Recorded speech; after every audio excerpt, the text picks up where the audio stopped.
Good morning, students. Today we are doing the another topic of chapter number 7 is aggregate supply. Students, today topic is very important. So need to understand each and every concept very carefully. Okay. So let's start. Next topic is aggregate supply. तो aggregate supply का मतलब क्या होता है, इसको हम वैसे ही करेंगे जैसे हमने एग्रीगेट डिमांड किया था। एग्रीगेट डिमांड में हमने समझा था लास्ट लेक्चर के अंदर कि एक्सपेंडिचर जितने भी इकोनॉमी के अंदर किए जाते हैं उनको सबको प्लस करते हैं तो वो एग्रीगेट डिमांड बनती है, right. Like C plus I plus G plus net export. अब हम बात करेंगे एग्रीगेट सप्लाई की। एग्रीगेट सप्लाई में हम क्या चीज देखते हैं, the concept of aggregate supply is related with the total supply of goods and services by all the producers in an economy. हमारी इकोनॉमी के अंदर जितने भी प्रोड्यूसर्स हैं, चाहे वो कोई भी आइटम बना रहे हैं, छोटी बड़ी जितनी भी हैं, उन सब की गुड्स एंड सर्विसेज को अगर हम उनकी टोटल सप्लाई को चेकआउट कर देते हैं, टोटल प्रोडक्शन को अगर हम चेक करते हैं तो वो क्या बन जाता है, एग्रीगेट सप्लाई। क्लियर। ES यानी कि एग्रीगेट सप्लाई को हम प्रोडक्शन भी कह सकते हैं, प्रोडक्शन को हम जीडीपी भी बोल सकते हैं, और जीडीपी नेशनल इनकम भी होता है, क्योंकि जीडीपी को जब हम, ये प्लान जीडीपी है, और प्लान जीडीपी को जब हम सेल करने के लिए बोलते हैं तो उसके बाद जो इनकम हम अर्न करते हैं that is a national income, और इसको Y के साथ हम लिखते हैं। ठीक है। अब इसको थोड़ा सा और इलेबोरेट करते हैं, इस फॉर्मूले को, इसको मैं आपको समझा रही हूँ। तो पहले हम बात कर रहे थे कि प्रोडक्शन के लिए कौन कौन सी चीज़ों की हमें रिक्वायरमेंट होती है, ये हम फर्स्ट चैप्टर से ही पढ़ते आ रहे हैं, राइट। तो आज भी वही चीज़ हम बात करेंगे डिस्कस कि फैक्टर ऑफ प्रोडक्शन कौन कौन से होते हैं, land, labour, capital, entrepreneur. Clear. तो ये सारे जो हमारे फैक्टर्स हैं, ये फैक्टर पेमेंट कहलाती है या फैक्टर कॉस्ट कहलाती है प्रोड्यूसर के पॉइंट ऑफ व्यू, लेकिन जिस पर्सन को ये फैक्टर पेमेंट मिलती है उसकी वो इनकम बन जाती है। जैसे कि लैंड वाले को रेंट मिलता है, लेबर को वेजेस मिल जाती है, कैपिटल को इंटरेस्ट प्रोवाइड होता है, और एंटरप्रेन्योर को लास्ट में प्रॉफिट बच जाता है। तो ये सारे पॉइंट्स हमारे क्या बन जाते हैं, कहीं ना कहीं किसी पर्सन की इनकम भी बनती है। क्लियर। तो भी इसीलिए हम जो नेशनल इनकम काउंट करते हैं तो इसके इनकम मेथड में इन सभी फैक्टर इनकम्स को हम एडिशन करते हैं और हमारे पास नेशनल इनकम आ जाता है। एक चीज यहाँ पे आपको नोटिस करवा दूं, ये हमारे पास जो पॉइंट्स है इनकम मेथड के पॉइंट ऑफ व्यू हम इनको कैसे लिखते हैं। वेजेस को हम कंपनसेशन ऑफ एम्प्लॉयज लिखते हैं, जिसमें सारे कंसेप्ट आते हैं, चाहे वो काइंड्स है चाहे वो कैश है। क्लियर। इसके अलावा अदर 3 पॉइंट्स जो रिमेनिंग है उसको हम ऑपरेटिंग सरप्लस के नाम से बोलते हैं इनकम मेथड के थ्रू। जिन बच्चों ने नेशनल इनकम को ध्यान से पढ़ा था उनको ये सब माइंड में आ जाता है। साथ ही साथ मेरे करवाते कि मैम को जो ये पॉइंट लिख रही हैं वो क्लियर हैं, उनको compensation of employ plus operating surplus. ठीक है। तो इन 2 पॉइंट्स को प्लस करके हमारे पास बनता है एनडीपीएफसी, क्योंकि ये कंसेप्ट में हमने जी नहीं लिखना क्योंकि डेप्रेशन का कंसेप्ट नहीं होता, तो एनडीपीएफसी इसको बोलते हैं। अब हम बात करते हैं कि एनडीपीएफसी से ये नेशनल इनकम कैसे बना। एनडीपीएफसी में अगर कोई एक पॉइंट हम ऐड कर दें, एनडीपीएफसी में net factor income from abroad, ठीक है, फ्रॉम अब्रॉड अगर हम ऐड कर देते हैं तो क्या बन जाता है, एनएनपीएफसी बन जाता है। यानी कि डोमेस्टिक से नेशनल पे जाने के लिए, दिस इज डोमेस्टिक और दिस इज एन मतलब नेशनल, तो डोमेस्टिक से नेशनल जाने के लिए सिर्फ एक ही कंसेप्ट की कमी होती है और वो होता है net factor income from abroad. अगर हम वो भी कर देते हैं तो क्या बन जाता है, एनएनपीएफसी। बट अब यहाँ पे हमने जो है net factor income from abroad को कंसिडर नहीं करना, उसको हम एज सिंपल जीरो मान के चलेंगे। क्यों मानते हैं, क्योंकि केनेस थ्योरी ये कहती है कि हमने सिर्फ क्लोज्ड इकोनॉमी को लेके ही अपना चैप्टर जो है एग्रीगेट सप्लाई और एग्रीगेट डिमांड को लेके जाना है आगे। ठीक है। क्लोज्ड इकोनॉमी हमने लास्ट लेक्चर में डिस्कस कर लिया था कि यानी कि हमारी ही कंट्री के अंदर जो है प्रोडक्शन उसी को कंसीडर करना है। इट मीन्स हमने net factor income from abroad, net factor income from abroad को नहीं लेना। ठीक है। तो अब हम क्या करते हैं, net factor income from abroad पे पूरा लिख देती हूँ। तो अब क्लोज्ड इकोनॉमी के अंदर इसको हम इग्नोर कर देंगे तो क्या बन जाता है, इग्नोर कर देंगे।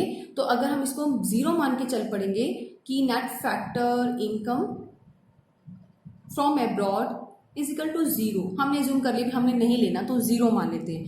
तो इट मीन्स ये वाली चीज अगर हम पुट कर दे कि net domestic production FC plus zero हमारे पास बाहर के आइटम्स हैं, तो वो एनएनपी FC हो जाता है। इट मीन्स ये सारे टर्म्स हमने कन्वर्ट कर दी NNP FC के अंदर। अब NNP FC को हम क्या बोलते हैं? National income. और नेशनल इनकम को हम किस चीज से डिनोट करते हैं? Y के साथ। क्लियर? तो जब हम Y की बात कर रहे हैं तो यहाँ पे AS किसके इक्वल टू काउंट किया हमने? Y के। तो ये सिंपल सा हमें कंसेप्ट समझ में आ गया कि AS इक्वल टू Y है। क्लियर? क्यों Y है? क्योंकि AS से हमारी प्रोडक्शन होती है, प्रोडक्शन इन सभी फैक्टर्स को इस्तेमाल करके होती है, ये कहीं ना कहीं किसी की इनकम बनती है। तो इकोनॉमी के अंदर दोबारा जो भी हमने प्रोडक्शन किया वो बेचा, बेचने के बाद पैसा आया, ठीक है, वो पैसा क्या कहलाता है? नेशनल इनकम कहलाता है। तो इट मीन्स हम बोल सकते हैं कि AS is equal to national income, AS is equal to C। Clear? अब हम एक पॉइंट यहाँ पे और करते हैं। AS तो है ही है, एग्रीगेट सप्लाई। जो नेशनल इनकम है उसके दो पॉइंट होते हैं। जैसे हम एग्रीगेट डिमांड में C+I दो पॉइंट को लेके चलते हैं, वैसे तो 4 कंपोनेंट है लेकिन हम 2 लेते हैं अपने +2 के सिलेबस के अकॉर्डिंगली। यहाँ पे नेशनल इनकम की बात करते हैं तो Y को यानी कि इनकम को एक आम बंदर की बात करें, जैसे मैं अपना खर्चा देखती हूँ, मेरे पास जब इनकम आती है तो मैं उसमें से कुछ कंज्यूम कर लूंगी और कुछ सेव कर लूंगी। सिंपल। अगर हमारी इकोनॉमी की इनकम की बात करें तो उसमें भी हम कुछ कंज्यूम कर लेते हैं और कुछ सेव कर लेते हैं। तो सिंपल सी बात है कि AS को C+S हम लिख सकते हैं या नहीं? आपके अकॉर्डिंगली हम लिख सकते हैं कि नहीं? Yes we can. क्योंकि अगर नेशनल इनकम हम बोलते हैं कि इक्वल टू AS है तो AS में से अगर हम Y के कंपोनेंट बना देते हैं C+S, 2 कंपोनेंट से हमारा Y है चलता है, या तो हम पैसा बचाएंगे या फिर खर्च करेंगे, तो AS इक्वल टू C+S।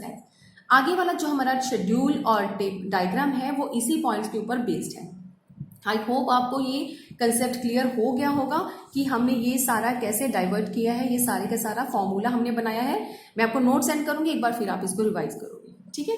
तो टेबल क्या है? हम यहाँ पे एक टेबल लेते हैं शेड्यूल। तो इसमें हमने देखा है कि नेशनल इनकम मैंने यहाँ पे नोट की है एज पर लास्ट लेक्चर। उसके अकॉर्डिंगली मैं बता दूं कि नेशनल इनकम आपको कांस्टेंट वे से लेना है, क्योंकि अपने कंसेप्ट को हम इजी कर रहे हैं, तो इसीलिए आपको समझाने के पर्पज से हमें बोलना पड़ता है कि हम कांस्टेंट वे से ही लेते हैं, ठीक है। तो नेशनल इनकम हमने ले लिया। इनकम के 2 पार्ट हैं, या तो आप कंज्यूम कर लोगे या फिर आप कुछ बचा लोगे। अगर आपके पास 0 इनकम है, कुछ भी नहीं है जिस टाइम पे, तो आप कंजम्पशन पे खर्चा रोक नहीं सकते हो, क्योंकि आपको अपनी लाइफ को सरवाइव करने के लिए कुछ न कुछ जो जरूरी खर्चे हैं अपनी लाइफ में, एसेंशियल जो आपके एक्सपेंडिचर है वो आपको करने पड़ते हैं। क्लियर? तो वो खर्चे करने के बाद आपके पास सेविंग क्या होगी? नेगेटिव। अब ये सेविंग नेगेटिव क्यों हुई? क्योंकि वो खर्चे आपने कहाँ से इस्तेमाल कर लिए? जितना आपके पास पुराना बचा हुआ सेविंग था, आपने अपना स्टोर किया हुआ था पैसा, उसमें से आपने सेविंग में से यूज कर लिया, तो सेविंग क्या होगी उस टाइम? नेगेटिव। 20 रुपए कम पड़ गए उसमें, या 20 लाख कम पड़ गए। क्लियर? जैसे भी आप यूनिट लेते हो। तो अब हमने नेक्स्ट में देखना है कि जैसे ही इनकम हमारी इंक्रीज होती है, हमारी कंजम्पशन जो है, हमारा खर्चे बढ़ जाते हैं। और सेम इस तरह से चलता है कि जैसे जैसे हम अदर पॉइंट्स लेते हैं कि हमारी इनकम जो है वो बढ़ रही है और उसके साथ साथ हमारी कंजम्पशन भी बढ़ रही है, बट सेविंग भी हम इंप्रूव करेंगे। जैसे हमारे पास पहले 25 था कंजम्पशन का खर्चा, तो 10 रुपए हमने फिर भी कमाए हैं उस टाइम पीरियड में, तो 15 का ही हमें खर्च करना पड़ा। और कहाँ से? अपने सेविंग अकाउंट से। उसके बाद हमें -10 यानी कि सिर्फ 10 रुपीज हमें 10 लाख हमें लेना पड़ा अपने सेविंग में से। इसके बाद जैसे हमारी इनकम बढ़ी, हमारे जो खर्चे हैं वो बढ़ रहे हैं। एक पॉइंट पे आप जाके देखोगे कि आपकी इनकम और आपके जो एक्सपेंडिचर है वो दोनों क्या कर जाते हैं? इक्वल हो जाते हैं। और उस टाइम आपने कुछ भी सेव नहीं किया, कुछ भी आपकी सेविंग में से माइनस भी नहीं हुआ और नया कुछ आपने सेव किया भी नहीं। अगर इसके बाद और आपकी इनकम यहाँ पे होती है, इकोनॉमी की इनकम और बढ़ती है, तो आप क्या करते हो? हमेशा अपने कंजम्पशन के ऊपर फोकस नहीं करते। आपका मेन पॉइंट रहेगा कि हमने सेविंग भी करनी है, ठीक है। तो उस टाइम आपने जो आपका कंजम्पशन है वो 45 है, लेकिन आप उसमें से फिर भी 5 रुपए बचा जाते हो। सिमिलर उसके बाद आपकी सेविंग स्टार्ट हो जाती है पॉजिटिव वे से, ठीक है। अब हम बात करते हैं कि AS कैसे बनाना है, क्योंकि हमारा मेन टॉपिक क्या है आज का? Aggregate supply. हमने एग्रीगेट सप्लाई का ही शेड्यूल बनाना है और उसी के बिहाफ के ऊपर हमने क्या बनाना है? डायग्राम बनाना है। तो C+S को अगर हम प्लस करते जाएंगे तो ये हमारा AS तैयार हो जाता है, ठीक है। एक चीज आपको नोट करनी है यहाँ पे, Y is same as AS, बिल्कुल सेम। पहले 0 था, ये भी 0 है, ये 10 है तो ये 10 है। बिल्कुल सेम सेम आइटम है, 60 है तो ये 60 है। क्यों? क्योंकि हमने ये चीज पहले ही सीख ली है कि y और as में कोई फर्क नहीं है, y is equal to as, क्योंकि इन y को हम डिवाइड करते हैं दो आइटम के ऊपर, दो कंपोनेंट्स में, और as क्या कहलाता है, इन्हीं दो कंपोनेंट्स को जोड़ के as बनता है। तो one and the same thing, y and as। Clear हुआ? अब हम आगे चलते हैं। डायग्राम के लिए हम यहाँ पे मैंने ड्रॉ किया है x एक्सिस और y axis. Clear? X axis के ऊपर हम नेशनल इनकम लेते हैं, वाई एक्सिस के ऊपर हम एएस, क्योंकि हमने एएस ड्रॉ करनी है। ठीक है, तो अब हम यहाँ पे पॉइंट्स लिए हैं कि नेशनल इनकम के लिए पॉइंट्स मैं ले रही हूँ एएस बनाने के लिए। यहाँ पे हमारे पास 10 है, टेबल में मैंने आपको बता दिया कि जब इनकम हमारे पास 0 है तो हमारी सप्लाई भी क्या है, 0, और जब हमारी इनकम 10 है तो हमारी एग्रीगेट सप्लाई भी क्या है, 10 है। सिमिलर इस तरह से अगर हमारी इनकम 20 है तो एएस भी 20 है। और इस तरीके से मैं यहाँ पे ड्रॉ कर रही हूँ एक लाइन जो कि मेरे किसको शो करता है, एएस को शो ऑफ करेगा। राइट, पॉइंट्स के बिहाफ के ऊपर मैंने ये लाइन ड्रॉ करी है। ये हमारी क्या, कौन सी लाइन है, एएस की। नेशनल इनकम लिखते हैं, यहाँ पे एएस लिखते हैं। AS mean C plus S को जोड़ के हमारे पास एएस बनता है। राइट, यहाँ पे 10, 20, 30, 40, 50, 60 के गैप से मैंने इसको मेंशन किया है। Same here 10, 20, 30, 40, 50 and 60। और ये मेरा जो लाइन बनी है, आपको इसको स्केल के साथ प्लीज ड्रॉ करके देखना है। तो एएस हमारा बनता है बिल्कुल स्ट्रेट लाइन। जब भी आपका एएस बनेगा ये हमेशा ही यहाँ पे 45 डिग्री के एंगल से ही ड्रॉ होगा। क्यों? क्योंकि हम बात कर रहे हैं नेशनल इनकम और एएस की, यानी कि वो दोनों क्या है, इक्वल है। ठीक है, अगर यहाँ पे आप पकड़ते हो कि नेशनल इनकम कितना है आपका, 40 है, तो यहाँ पे भी आपका 40 ही है। अगर आप लेते हो कि नेशनल इनकम मेरा 60 है, तो इस एंगल से भी आपका एएस भी 60 है। जब हमारी दोनों के दोनों कंसेप्ट इक्वल चल रहे होते हैं तब हमारा जो लाइन है वो बिल्कुल ओरिजिन से स्टार्ट होके बिल्कुल स्ट्रेट जाता है अपवर्ड साइड में। इसीलिए जब भी आपको एएस ड्रॉ करनी है, आपको बिना सोचे समझे बस 45 डिग्री के एंगल से एक स्ट्रेट लाइन ड्रॉ करनी है। जितने भी आगे हम कंसेप्ट पढ़ेंगे, जितने भी यूनिट इसके इस चैप्टर को आगे लेके जाएंगे, 6 या 7 जब भी चैप्टर आएगा, आपको एक ही चीज माइंड में रखनी है, कितना भी आपको ये नेशनल एएस गिवन हो तो आपका वो जो पॉइंट है डायग्राम के ऊपर वो 45 डिग्री के एंगल से स्ट्रेट लाइन ही बनेगा। Is it clear? क्योंकि हमारा इनकम के इक्वल टू होता है एएस, तो जितना यहाँ पे उतना यहाँ पे, तो ऑटोमेटिकली आप बना के देख रहे हो दोनों की तरफ सेम एरिया कवर कर रहा है, यहाँ पे भी सेम एरिया कवर कर रहा है। तो एक्चुअली हमारी लाइन जो है वो सेंटर में ड्रॉ है, इसीलिए हमारा एरिया कवर कर रहा है, तो हमें सेंटर में ही इसका पॉइंट बनता है। क्लियर? अब इसको थोड़ा सा एक पॉइंट हमने और देखना है इस पूरे टॉपिक के अंदर, एग्रीगेट सप्लाई के अंदर। ये चीज मैंने बता दी कि 45 डिग्री आपको नोटिस में लेके चलना है, इसको इग्नोर नहीं करना। तो एक हमने पॉइंट क्या लेना है कि a proportionate increase in AS corresponding to any increase in AD lead to a constant price level in the economy. जैसे जैसे अब हम बात करते हैं कि एएस को इंक्रीज करना, ये किस प्रोपोर्शनल से इंक्रीज करता है? एएस जो है, एएस का इंक्रीज करना it is depend on the AD. अगर आपकी एडी बढ़ रही है, एक्सेस कैपेसिटी से बढ़ रही है मार्केट में एडी, यानी कि एडी अगर आपकी बढ़ती है एक्सेस कैपेसिटी से, तो इट मीन्स क्या हो गया कि प्रोड्यूसर को एडी को देखते हुए अगर एडी इंक्रीज है तो एएस भी इंक्रीज करनी पड़ती है। पहले से प्रोड्यूसर थोड़ा सा एक्सेस डिमांड को लेके चलता है कि अगर हम 100 यूनिट्स बना रहे हैं और 100 यूनिट मार्केट में बिक रहा है तो मे बी थोड़ा टाइम आगे जाके ये डिमांड बढ़ भी सकती है, 120, 150 भी हो सकती है। तो वो पहले से ही माइंड में सेट होता है, इसलिए वो एग्रीगेट डिमांड की अकॉर्डिंगली जितनी उसकी कैपेसिटी बढ़ने की होती है अपना सप्लाई को उस एंगल तक लेके ही जाते हैं। अपना शेड्यूल पहले से डिसाइड रखते हैं कि हमारी एग्रीगेट सप्लाई में बढ़ानी पड़ सकती है according to the increase of aggregate demand. ठीक है, तो ये प्रोड्यूसर्स को इतना माइंड में लेके चलना पड़ता है। राइट, तो यहाँ पे हम बात कर रहे हैं कि प्रोपोर्शनेट बढ़ता है, कि कैसे प्रोपोर्शनेट बढ़ता है इसका, as it is according to the increase of AD. But इससे क्या होता है, lead to a constant price level. अब एडी बढ़ने से हम ये नहीं कहेंगे कि प्राइस बढ़ा दो, प्राइस बढ़ाने से एडी को कंट्रोल कर लो, नहीं, प्राइस स्टेबल रहता है। हमें एएस को आगे बढ़ाना पड़ता है। अगर डिमांड ज़्यादा है तो हमें अपनी सप्लाई भी बढ़ानी पड़ती है इकोनॉमी के अंदर। So that price has no role to play as determinant of AS. इसीलिए कभी भी प्राइस लेवल को हम कंसीडर नहीं करते कि प्राइस बढ़ाने से हम एएस को डिटरमाइन कर लेते हैं, नहीं। तो एएस हमेशा डिटरमाइंड होती है एडी के बिहाफ के ऊपर। अगर एडी बढ़ रही है तो एएस भी इंक्रीज करना ही पड़ेगा। लेकिन अगर एडी एक्सेस में बढ़ रही है तो प्रोड्यूसर के पास रिसोर्स नहीं बचते कि हमने और एएस बना के दे सके इकॉनमी को, तब क्या होती है, फिर हमारी एएस को कांस्टेंट रखना पड़ता है। उस केस में हमारे पास कोई ऑप्शन नहीं रहता, फिर हमें कांस्टेंट रखना पड़ता है, हम उसको इंक्रीज नहीं कर सकते। बट एक लेवल तक हमें सोच के चलना पड़ता है कि इतनी इंक्रीज होने की हमारे पास एस्टिमेशन है, इकॉनमी में एडी को बढ़ सकता है इतना, तो उतना वो मान के चलते हैं, इतना वो पॉइंट माइंड में लेके चलते हैं और अपना प्रोडक्शन की कैपेसिटी को रखते हैं। ठीक है, ये था हमारा पूरा कंसेप्ट एग्रीगेट सप्लाई का। नेक्स्ट है हमारा कंसेप्ट कंजम्पशन फंक्शन। कंजम्पशन आपको पता है कि जितना कंज्यूम किया जाता है हाउस होल्ड सेक्टर की तरफ से, तो उसको हम कंजम्पशन बोलते हैं। ठीक है, तो ये कंजम्पशन फंक्शन का मतलब क्या होता है? फंक्शन मीन्स कि हम कितना इनकम के अकॉर्डिंगली हमारी कंजम्पशन जो है वो यूज हो जाती है। ठीक है, the relationship between consumption and income is known as the consumption function, और इसको क्या बोलते हैं? Propensity to consume. Propensity to consume मतलब कितना पार्ट हमारी इनकम का हम यूज कर लेते हैं कंजम्पशन के ऊपर। सेम उसी को हम कंजम्पशन फंक्शन बोलते हैं या फिर प्रोपेंसिटी टू कंज्यूम बोला जाता है। This topic is also very important in this chapter. ठीक है, तो अब हम बात करते हैं कि कंजम्पशन फंक्शन को समझने के लिए हम शेड्यूल और एक डायग्राम लेते हैं। जैसे इनकम हम फिर से वही लेते हैं कि अगर इनकम हमारी कुछ भी नहीं है, जीरो है, या फिर इनकम हमारी बढ़ती जाती है 52, फिर उसके बाद 100, फिर 150 हो जाती है, तो उसके बिहाफ के ऊपर हमारा सी कैसा होता है? सी पे हमारा बढ़ता है क्योंकि हम नॉर्मली बात करते हैं कि income increases, consumption expenditure also increases.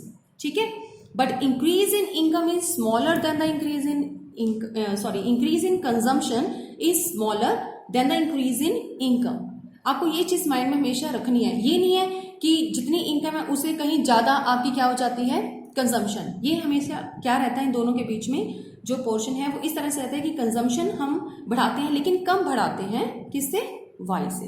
ठीक है, तो हमारे पास पहला कंसेप्ट है कि जब हमारे पास कोई इनकम नहीं है तब भी हम खर्चा करते हैं। उसके बाद जब हमारी 50 है इनकम तो हम कितना खर्चा करते हैं? 60 का। फिर हमने फिर से 50 रुपए और बढ़ा दिए और यहाँ पे हमने कर दिए अपनी कंजम्पशन बढ़ा के 100, फिर यहाँ पे 150 कर दिया, यहाँ पे 140। अब मैं जो चीज आपको समझा रही थी वो चीज आप देख लो। यहाँ पे 50-50 के गैप से हम अपनी इनकम को इंक्रीज करता हुआ देख रहे हैं, लेकिन कंजम्पशन जो है बढ़ ये भी रही है, लेकिन अगर कंपेयर करके देखें तो यहाँ पे सिर्फ 40 के डिफरेंस से बढ़ रही है।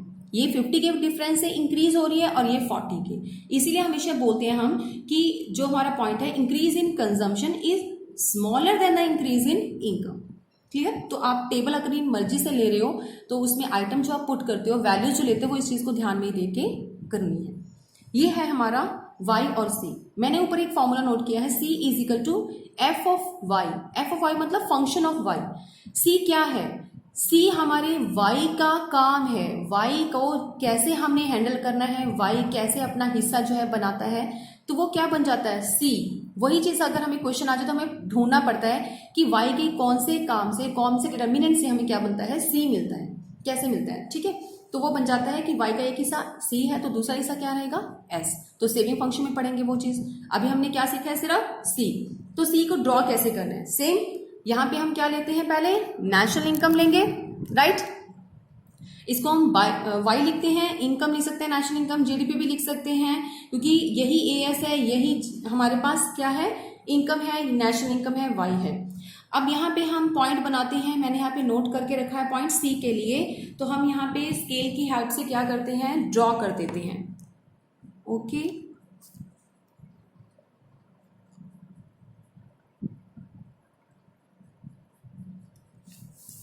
यहाँ पे हमने पॉइंट्स लिए हैं। ये थोड़ा सा मेरा आगे पीछे हो गया, आप उसको प्रॉपर बनाओगे जैसे आप ड्रॉ करोगे तो ठीक है। तो ये निकाला है मैंने सी, क्योंकि हम क्या बना रहे हैं, कंजम्पशन फंक्शन, तो यहाँ पे किस चीज की रिक्वायरमेंट है, सी की। तो सी इस तरीके से ड्रॉ होता है फर्स्टली। अच्छा, सी के साथ साथ हमने और क्या बनाया है यहाँ पे, वाई। तो वाई को ड्रॉ करने के लिए हमें क्या करना पड़ता है, 45 डिग्री के एंगल से वाई को हमने ड्रॉ करना है। यहाँ पे अगर मैं एग्जैक्ट नहीं भी कर पाई तो आपको एग्जैक्टली लेके चलना है। मैं थोड़ा सा आइडिया ले लेती हूँ कि मुझे कहाँ पे लेके जाना है। जहाँ पे मेरी इनकम, जहाँ पे मेरा सी जो है वो इक्वल टू रहेगा, मैं वहां पे मीट करती हूँ इनको पॉइंट्स को।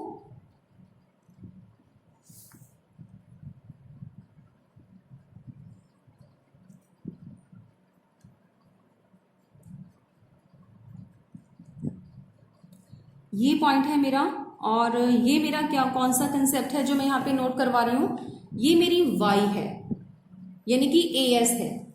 y इक्वल टू as होता है। तो मैंने यहाँ पे 0 से स्टार्ट करके 45 डिग्री के एंगल से मैंने ड्रॉ कर दिया। जो चीज मैंने अभी आपको समझाई थी कि कोई भी डायग्राम आ जाए, आपको y को उसी एंगल से ड्रॉ करना है, ठीक है। तो आपके लिए बन जाएगा YAS। अगर आप ड्रॉ करके देखोगे तो वही बनता है, क्योंकि हमने क्या करना है, यहाँ पे बार बार AS तो शो नहीं करेंगे ना कि यहाँ पे इनकम, यहाँ पे AS बनाएंगे तो उसके लिए हमें पहले Y बनाना पड़ेगा। तो यहाँ पे हम चीज AS नहीं दिखा रहे, यहाँ पे कंजम्पशन दिखाना है। तो ऑटोमेटिकली आपको 45 डिग्री आपने सीखा हुआ है कि इस तरह से हमने Y बनाना है। तो बिना सोचे समझे बस आपने 45 डिग्री के एंगल से Y को ड्रॉ कर देना है हर एक डायग्राम में जहां पे भी आपको इसकी रिक्वायरमेंट है, ठीक है। और सी जहां पे कट करता है, यहाँ पे क्या है, इस पॉइंट को हम क्या बोलते हैं, ये जो पॉइंट हमें दिख रहा है इसको हम ब्रेक इवन पॉइंट बोलते हैं। ये आपको कई बार क्वेश्चन आता है कि ब्रेक इवन पॉइंट कहाँ पे होता है कंजम्पशन फंक्शन के अंदर। तो ये ब्रेक इवन पॉइंट है, यहाँ पे y जो है वो c के इक्वल टू है। ब्रेक इवन पॉइंट क्या करता है, it's refer to that point in the level of income at which consumption is just equal to the income. बिल्कुल सेम है इस पॉइंट के ऊपर। अगर ये 100 है हमारी इनकम, तो इस साइड से भी हमारा कंजम्पशन देखा जाए तो कितना है, 100। तो इसको बोलते हैं break even point. Clear. Next है पॉइंट हमारा, 2 types of propensity to consume. अभी हमने देखा है कि प्रोपेंसिटी टू कंज्यूम क्या होता है या कंजम्पशन फंक्शन क्या होता है, मतलब इनकम का वो हिस्सा जो कि हम कंज्यूम करते हैं, ठीक है। अब ये प्रोपेंसिटी टू कंज्यूम यानी कि part of income which we consume, वो कितने तरह का होता है, वो 2 पॉइंट है, उसको हम देखते हैं फॉर्मूलाज वाइज। फर्स्ट है average propensity to consume, second होता है मार्जिनल प्रोपेंसिटी टू कंज्यूम, ठीक है। तो पहले लेते हैं हम एवरेज प्रोपेंसिटी टू कंज्यूम का मतलब क्या होता है। The ratio of aggregate consumption expenditure to aggregate income is known as the APC, means average propensity to consume. APC मतलब हमें समझ आ गया इसके लाइन वर्डिंग को पढ़ते हुए कि हमें रेशियो निकालना है इनकम और कंजम्पशन के बीच में। इनकम कितनी है और उसमें से कितना हमने कंज्यूम कर लिया, इसको क्या कहते हैं हम, APC, ठीक है। तो APC को सॉल्व करना बहुत ही आसान है, हमें फॉर्मूला समझ में आ गया। तो एज इट इज, जैसे हम पहले एग्जांपल्स में लेते हैं कि y लेते हैं, तो y हमने इंक्रीज करता हुआ दिखाना है कांस्टेंट वे से। सिमिलर हम यहाँ पे c ले रहे हैं, क्योंकि अभी तक सिर्फ कंजम्पशन फंक्शन चल रहा है, अभी हमें कोई आइटम और लेने की जरूरत नहीं है, ना तो हमें s लेना है ना i लेना है। आपको कंजम्पशन फंक्शन चल रहा है तो इसी के रिलेटेड ही हम पॉइंट्स कर रहे हैं। कंजम्पशन लिया हमने अपने अंदाजे से, आप कुछ भी ले सकते हो। अगर 0 इनकम है तो हम कुछ भी कंज्यूम कर रहे हैं, क्योंकि अपनी लाइफ के लिए। तो यहाँ पे एक पॉइंट रह गया बताने वाला कि जब हम 0 पॉइंट के ऊपर, इनकम हमारी जिस टाइम बिल्कुल नहीं है, नेशनल इनकम नहीं है, 0 हमने अर्निंग करी है, तो उस टाइम पे हमारी जो कंजम्पशन है अगर हमें करना पड़ता है उसको क्या बोलते हैं, उसको हम ऑटोनोमस कंजम्पशन बोलते हैं। वेरी स्टार्टिंग स्टेज पे जब हमें कंज्यूम करना पड़ता है कुछ भी, तो उसको हम क्या बोलते हैं, ऑटोनोमस कंजम्पशन हम इसको बोलते हैं। क्लियर। यहां पे आप नोट कर लो एक बार, ऑटोनोमस कंजम्पशन। इसके बाद ऑटोनोमस कंजम्पशन बढ़ता है जैसे कि हमारी इनकम बढ़ती है, और हमने क्या निकालना है, क्वेश्चन हमें आ जाता है कि एवरेज प्रोपेंसिटी टू कंज्यूम आपको बताना है, यानी कि APC बताना है। तो कंजम्पशन अपॉन y, यानी कि y जितना कंजम्पशन है उसमें कितना हिस्सा आपने कंज्यूम कर लिया, C, ठीक है। पहले वाले केस में हमने इसको क्या लिखा है, डैश। क्यों, क्योंकि यहाँ पे इनकम हमारी 0 है, तो हमारा कोई भी APC की एवरेज नहीं निकलेगी। सेकेंड हमारा क्या रहेगा, 160 अपॉन 100, 240 अपॉन 200। हर एक स्टेज के ऊपर, इनकम के हर एक स्टेज के ऊपर हमें APC फाइंड आउट करनी है, और हमने यहाँ पे फाइंड आउट कर लिया एवरेज इसकी। हो गया। इसका डायग्राम अगर हमें बनाना हो तो कैसे बनेगा, इसके लिए हमें सिंपल जो हमारा डायग्राम है सी का वो हम ड्रॉ करेंगे। पहले हमने y यानी कि 45 डिग्री के एंगल से मैंने यहाँ पे y को ड्रॉ कर लिया, ठीक है। इसके बाद हम क्या करते हैं, इसके बाद हम c ड्रॉ करते हैं। c कहाँ के हम ड्रॉ करेंगे, जो भी हमें गिवन है। आपको कोई भी एपीसी की लाइन ड्रॉ नहीं करनी कि 1.6 के आप ऐसे बीच बीच में गैप लेते हो 1.2 को शो करना, नहीं। आपको सिंपल y और c जो आपको गिवन है आइटम सिर्फ वही यहाँ पे शो करनी है। Clear students? तो ये मेरा है, डॉट्स मैंने लगाए हैं y के लिए। यहाँ पे हमारा कहाँ पे टच होता है कि जब 400 और 400 है, इस पॉइंट के ऊपर हमारा टैली करता है। ये मैं आपको करके दिखा रही हूँ, हो सकता है कि थोड़ा ऊपर नीचे हो जाए, मेरे पास स्पेस कम था, मैंने इसी जगह के ऊपर इसको शो करके दिखाया है। आप जब करोगे तो अच्छे से इसको ड्रॉ करके देखना है दोबारा। ये है, मैंने सी ड्रॉ कर दिया। ये कहाँ पे कट करता है, इस पॉइंट पे कट करना चाहिए। एक्चुअली मेरा थोड़ा सा ऊपर कट, नीचे कट कर रहा है, आपको इस पॉइंट पे कट करना है जहां पे 400 और 400 इक्वल टू रहेगा। क्लियर है?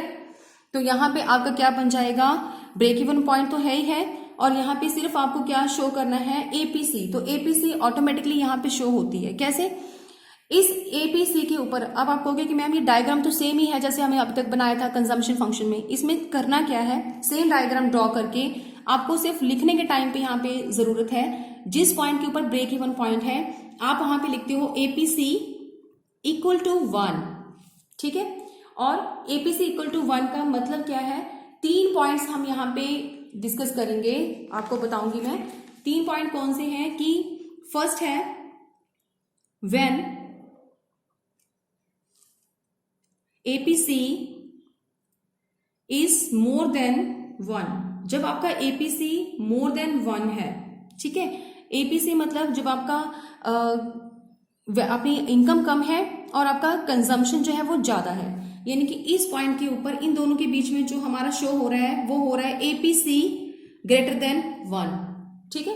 इसके बाद एक पॉइंट ऐसा आता है जहां पे एपीसी हमारा क्या रहता है, इक्वल रहता है। व्हेन एपीसी इक्वल टू 1, यानी कि 400 हमारी इनकम है और 400 हम कंज्यूम कर रहे हैं, तो ये ब्रेक इवन पॉइंट के ऊपर हम लिखते हैं एपीसी इक्वल टू 1 है। थर्ड हमारा है पॉइंट जहां पे हम ये कह सकते हैं कि APC is less than 1। APC is less than 1 मतलब कि जब आपका 1 से नीचे जाता है, ठीक है, यानी कि 1 से भी नीचे अगर हमारा जा रहा है, ये 0.96 है तो 1 के इक्वल टू है, तो वो ब्रेक इवन पॉइंट है। 1 से नीचे अगर आपकी एवरेज जा रही है तो इट मीन्स क्या हो जाता है, उस केस के अंदर आपकी जो इनकम है वो ज्यादा है और आपकी जो कंजम्पशन है वो कम है, यानी कि इनकम आपको ऊपर नजर आएगी और कंजम्पशन यहाँ पे उसे नीचे नजर आएगी। तो ये जो पोर्शन है ये क्या कहलाता है, हमारा एपीसी लेस देन 1। यहाँ पे हमारा बिल्कुल इक्वल है तो एपीसी भी उतना ही है और हमारा ये इनकम भी उतना ही है और हमारा सी भी उतना है, इसलिए हम कहते हैं एपीसी इक्वल टू 1 है। और इससे नीचे जो पोर्शन हमें नजर आ रहा है वो 1 से हम क्या करेंगे, ज्यादा है, यानी कि 1 से ज्यादा क्या है, ये भी 1.6 है, ये भी 1.2 है, इसकी भी 1.06 एवरेज है। तो ये नीचे वाला पोर्शन हमें दिख रहा है कि 1 से ऊपर है, यानी कि इनकम ज्यादा है और हमारी कंजम्पशन ज्यादा है और इनकम नीचे है। ये नीचे नजर आ रहा है, 0 से स्टार्ट होती है इनकम और इसके ऊपर जो हमारी लाइन शो हो रही है वो सी की शो हो रही है। कंजम्पशन अभी भी ज्यादा है, इनकम नहीं थी लेकिन कंजम्पशन है। यहाँ पे इनकम कम भी थी और खर्चा अभी भी ज्यादा है, यहाँ पे भी इनकम थी तो कब खर्चा अभी भी ज्यादा दिख रहा है, यानी कि कंजम्पशन अभी भी ज्यादा दिख रही है। तो ये तीनों पॉइंट क्या शो करते हैं, एपीसी ग्रेटर देन है 1 से, यहाँ पे एपीसी इक्वल टू है 1 के, और यहाँ पे क्या हो रहा है, हमारा इनकम ज्यादा हो रही है और कंजम्पशन क्या हो रही है, कम। इनकम 500 है लेकिन कंजम्पशन 480 रहेगी। इट मीन्स यहाँ पे एपीसी क्या हो रहा है, लेस देन 1 हो रहा है। ये सारे पॉइंट्स आपको लिखने हैं। अगर आपको पोर्शन आ जाता है एवरेज प्रोपेंसिटी टू कंज्यूम का एक्सप्लेन करो तो आपको ये डायग्राम बनाना है, टेबल बनाना और ये पॉइंट्स आपको डिस्कस करके यहाँ पे पॉइंटेड भी करने हैं, प्लॉटेड करके आपको दिखाना है एपीसी को, ठीक है। आगे है हमारे पास point marginal propensity to consume. इसका मतलब क्या होता है, The ratio of change in consumption to change in income is known as marginal propensity to consume। जब भी हम बात करते हैं रेशो की, यहाँ पे था कि इस पॉइंट के अंदर है कि हमारा चेंज कितना आया कंजम्पशन के अंदर। पहले पॉइंट में था कि हमें बताना है कि इनकम की जितना है उससे हमारी कंजम्पशन कितनी है, जैसे ये पॉइंट है, इनकम था तो उसमें कंजम्पशन कितना है। अब हम बात करते हैं कि कितना चेंज आता है, यहां से यहां तक कितना चेंज है और हमारी कंजम्पशन में भी कितना चेंज है। तो वो सिर्फ चेंज को पॉइंट आउट करते हैं हम मार्जिनल प्रोपेंसिटी टू कंज्यूम के अंदर। कैसे? जैसे हमने सेम एग्जांपल ले ली, ऊपर वाली हमने यहाँ पे y लिखा है और यहाँ पे हमने कंजम्पशन ले लिया। क्लियर? तो अब हमने एमपीसी निकालना है, change in C upon change of y, ये हमारा फॉर्मूला है एमपीसी निकालने का, मार्जिनल प्रोपेंसिटी टू कंज्यूम। तो हमें सिर्फ चेंज बताना है। पहले आइटम में तो हमें डैश निकलना पड़ेगा क्योंकि हम कंपेयर करने के लिए ऊपर कोई आइटम है नहीं। यहाँ पे हम चेंज करके देख सकते हैं कितना चेंज आया है 100 का, और हमारी C के अंदर कितना चेंज आया है 80 का, तो वो 0.8 हो जाएगा। सिमिलर फिर से हम बात करते हैं तो 100 का चेंज आ रहा है y में और इसमें कितना चेंज आ रहा है 80 में। तो एज इट इज ये हर पॉइंट के ऊपर हमारी इनकम जो है वो 100 के साथ चेंज हो रही है और हमारा C 80 के साथ चेंज हो रहा है। इसीलिए जो आपका एमपीसी आता है वो हमेशा कॉन्स्टेंट आता है 0.8। ठीक है, तो यहाँ पे हम 0.8 हर एक आइटम के सामने लिख रहे हैं, हमारे हर एक राउंड के सामने लिख रहे हैं इनकम के बढ़ते हुए, क्योंकि हमारा एमपीसी जो होता है वो चेंज नहीं होता, क्योंकि हम कांस्टेंट वे से ले रहे हैं अपना y भी और c भी। क्लियर? इसका डायग्राम देखते हैं हम कैसे बनेगा। डायग्राम के लिए मैंने यहाँ पे बना के रखा हुआ है C को। तो C बनाने के लिए हम पहले क्या लेते हैं, यहाँ पे नेशनल इनकम, और इस साइड में हम क्या लेते हैं, इस साइड में हम लेते हैं कंजम्पशन,